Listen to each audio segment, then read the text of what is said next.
तुर्की में एक नौजवान ने अपनी पहली तनख्वाह मिलने की खुशी में एक ऐसा कारनामा किया कि दुनिया हिल गई। इस बच्चे ने अपने बूढ़े माँ बाप को शदीद मना करने के बावजूद वो इन्हें तुर्की के महंगे तरीन रेस्टोरेंट में खाना खिलाने ले गया। और ये होटल इस कदर पुरतईश था कि इसका अंदाज़ा नहीं लगाया जा सकता। यहाँ बड़े बड़े लोग बहुत बड़ी बड़ी गाड़ियों में और पैसे के साथ ही दाखिल हो सकते थे। और ये ख्वाहिश थी इसके माँ बाप की कि वो कभी जवानी में इस होटल को तका करते थे इसके सामने कि वो बैठकर खाना खाएं। वालदा बीमार थी और वालिद को राशा की बीमारी थी। कॉन्टिन्यूसली लॉब जो है थूक उनके मुंह से गिरता रहता था और बड़ा ही एक भयंकर सा मंजर हो जाता था देखने वालों के लिए। पहले तो होटल की एडमिनिस्ट्रेशन ने इस बच्चे को रोकने की कोशिश की कि इसमें यहाँ बड़े बड़े लोग आते हैं, हम ये नहीं कर सकते, लेकिन बिल आखिर उन्हें इजाज़त देना पड़ी और वो लोग होटल के अंदर चले गए। कहते हैं कि ये शख्स को पूरा होटल और लोग हकारत से देखने लगे। ये शख्स अपने माँ बाप के बीच बैठ गया और अपने दोनों हाथों से अपने वालदैन को निवाले खिलाने लगा। अब वालदैन की बिनाई कम थी, कभी वो निवाला गिरा देते, कभी उस पर थूक गिरने लग जाती और अजीब सा उल्टी नुमा मंजर हो जाता जिसको लोगों को देख के करैत सी आने लगी। इसके बाद इनके खाने की छींटें, इनके राशे की छींटें उसके कपड़ों पे गिरती चली गईं। वो उनको नवाले दर्द नवाले खिलाता चला गया। इतने में लोग बुड़बुड़ाने लगे कि इस लड़के को तमीज़ नहीं है, इसने पूरे होटल का माहौल ख़राब कर दिया है और ये अपने माँ बाप को इस तरह लेकर आया है। ये सब चीज़ें होटल का एक बड़ा मैनेजर खड़ा देख रहा था और वो उसने अपने तमाम अमले को ताकीद कर रखी थी कि जितनी फैसिलिटेशन इस बच्चे को रिक्वायर्ड हो इसको दी जाए अपने माँ बाप की इस खिदमत के एवज़, और वो उसको फैसिलिटेट कर रहे थे। उसके बाद वो अपने माँ बाप को उन वेटर्स की मदद से वॉश बेसिन तक लेकर गया। उसने उनके हाथ पैर धुलवाए, मुंह धुलवाया और उसके बाद बाहर जाने लगा तो मैनेजर भागा भागा उस लड़के के पास आया। उसने कहा, बेटे तुम एक बहुत कीमती चीज़ जो है वो छोड़े चले जा रहे हो। उस बच्चे ने कहा, मैं क्या छोड़ा चला जा रहा हूँ? उसने कहा, तुम देखो कितने पुरतईश लोग इतने महंगी महंगी गाड़ियों कपड़ों में महंगे तरीन खाने खा रहे थे, मगर तुम उन सब से ऊपर निकल गए। तुम इन सब के लिए एक सबक छोड़े जा रहे हो और वो सबक हमारे नबी पाक सल्लल्लाहु अलैहि वसल्लम का दिया सबक है।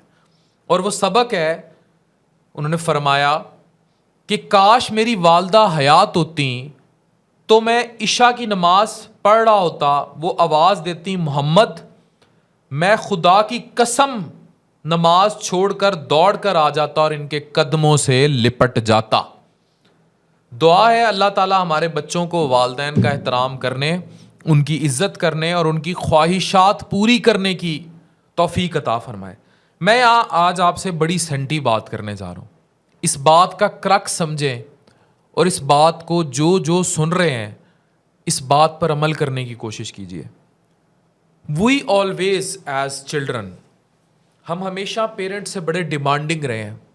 अम्मा ने ये नहीं किया, अब्बा ने ये नहीं किया, अब्बा जदाद इंज दे देंदा तो इंज हो जाता, इंज दे देंदा तो इंज हो जाता।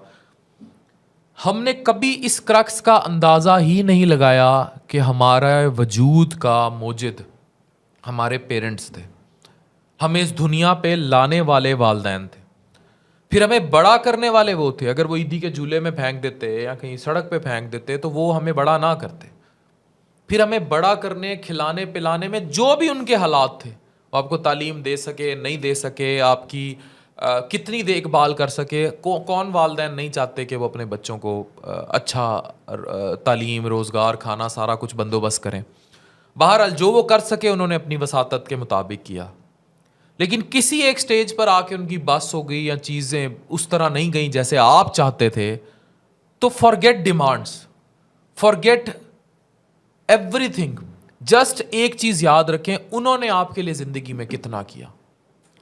और अगर आप किसी मकाम पर पहुंच जाएं और अपने बीवी बच्चों में एंगेज हो जाएं, रिमेंबर योर मदर, अपनी माँ को, अपने बाप को, और सीख करें, देखें खुद कि उनको किस चीज़ की ज़रूरत है। ये बात मैं इसलिए कर रहा हूँ कि अभी पिछले दिनों मेरी वालदा प्रोफेसर हैं, कम्युनिटी मेडिसिन की हेड है निश्तर में, प्रोफेसर नसरीन। उन्हें वो खुद कर लेती हैं, उनको किसी चीज़ की ऐसा ज़रूरत नहीं होती। बट आई वॉज रियलाइजिंग कि उनके कमरे में बड़ी छोटी सी एक एलईडी लगी हुई है। तो अब उनके लिए क्या मसला है, वो एक बड़ी एलईडी ले, उन्होंने नहीं ली। उन्होंने मेरे हॉस्पिटल में भी बड़ी हेल्प की, कंट्रीब्यूट किया, वालिद ने भी हेल्प की। तो मैंने अपने कमरे में एक बड़ी एलईडी लगवाई हुई थी और वो उस पर सीसीटीवी मॉनिटरिंग भी थी, और ये नेटफ्लिक्स और ये बाकी सारी चीज़ें, फिर मैं रिसर्च करता हूँ टॉपिक्स के लिए, तो वो भी उससे सारा ऑपरेट होता था। तो मैंने फ़ौरन इस चीज़ को रियलाइज़ किया, तो मैंने वो उतने ही साइज़ की एलईडी उनके कमरे में लगाई, along with this hi fi internet और जो कुछ था। तो जो चमक, जब मैं उनके कमरे में, बड़ी सेंटी बात कर रहा हूँ, अब it doesn't matter lakh, 1.25 lakh, 1.5 lakh, it doesn't matter, लेकिन जब मैं उनके कमरे में एंटर हुआ, जो चमक मैंने उनकी आंखों में देखी, दैट चमक has price of thousands million dollars, जो दुनिया की कोई ताकत नहीं भर सकती। तो मैं ये नहीं कह रहा मैंने कोई बड़ा काम किया, मैं आपको एक रियलाइजेशन की बात कर रहा हूँ कि आज देखें अभी जाके कि आपके पास कोई ऐसी चीज़ है, कोई गाड़ी, कोई मोबाइल फ़ोन, कोई, तो आप जिस एज ब्रैकेट में और आपके पेरेंट्स जिस एज ब्रैकेट में, शायद उनको ज़्यादा ज़रूरत होगी उस चीज़ की। मुझे रश्क से देखता हूँ मैं उन लोगों को जो इस एज में अपने माँ बाप के लिए कोई मोबाइल फ़ोन ले लेते हैं, उन्हें कोई उम्रा करा देते हैं, हज करा देते हैं, अपने लिए ब्रांड के कपड़े अपनी बीवी के साथ शॉपिंग करने की बजाय अपने वालदैन को वो शॉपिंग करा देते हैं। मैं रश्क से देखता हूँ उन लोगों को, and I dream of a day कि पाकिस्तान में हर शख्स इस कुलिये पर आ जाए। आप, बीवी आपकी खाड़ी पहन रही है, सफ़ायर पहन रही है, सेलें लग रही हैं, बच्चों के लिए मोबाइल फ़ोन डिमांड कर रही है, एयर कंडीशन डिमांड कर रही है, उसी घर के किसी कोने कुदरे में आपका बाप या माँ पुराने कपड़े पहनी जा रहे होंगे। ना वो आपको कहेंगे, ना वो आपको डिमांड करेंगे, और ये भी चीज़ फैक्ट हो जाएगी कि जनाब खैर है, तुहाडी उम्र है, साड़ी तो उम्र लंघ गई। नो, देर उम्र डजेंट लंघ गई। ऐसा नहीं है कि उनकी उम्र लंघ गई। उन्हें भी सफ़ायर के कपड़े की ज़रूरत है, खाड़ी। मैं किसी की प्रमोशन नहीं कर रहा, जो मर्जी अच्छा ब्रांड ले दें, उन्हें भी, आपका वालिद भी ईद पे जुनेद जमशेद आपकी तरह पहन के जाए, महंगे वाला, इफ़ यू कैन अफोर्ड। अगर आपने पहनना है और बाप ने पहनना है तो बाप का हक ज़्यादा है, आपने पहनना है और आपकी बीवी ने पहनना है तो माँ का हक ज़्यादा है। मैंने ऐसे ऐसे घर भी देखे हैं, लोग 5 स्टार होटल्स में जाते हैं, माँ क्योंकि बूढ़ी है या व्हील चेयर पे है, चल नहीं सकती, या स्टेटस सिंबल नहीं है, क्योंकि जो तरक्की उमूमन करके पाकिस्तान में ऊपर आए हैं, उनकी माँ वगैरह पिंडों से उनका ताल्लुक है, वो स्टेटस सिंबल में नहीं आती।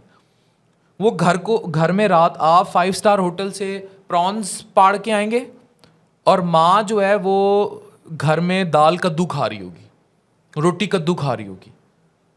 आपकी बीवी ने ईद पर चांपे और ये भर के फ्रिज में रखा होगा, और वालदा जो है वो बेचारी भूखी मर रही होगी।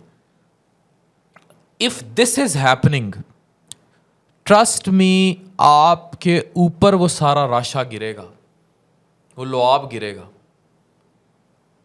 तो हम लोगों की जो सेटिंग ट्रेंड्स है ना toward the life move on, कि हाँ भैया बीवी है, बच्चे हैं, माँ बाप का क्या है, पढ़े मर जाएंगे, this will destroy you in the end. ये आपको तबाह कर देगा। And if the damage has been done, तो उसको रिपेयर कीजिए। अगर मेरी ये वीडियो देख के कोई एक भी शख्स अपनी बूढ़ी वालदा के लिए या वालिद के लिए आज ही कोई महंगा कपड़ा, कोई महंगा फ़ोन, उनकी ज़रूरत कोई एसी, उनकी ज़रूरत की कोई भी चीज़ लेकर अपने घर चला जाता है, मुझे लगेगा कि मैंने जन्नत कमा ली। तो try to understand this fact, you have to do it और you have not to. One day और the other you will have to answer this thing. इसका जवाब देना होगा कि आप कहाँ हैं, क्या कर रहे हैं, और आपने अपनी दुनिया में कितनी जन्नत कमाई है, कितनी नहीं कमाई, ये इस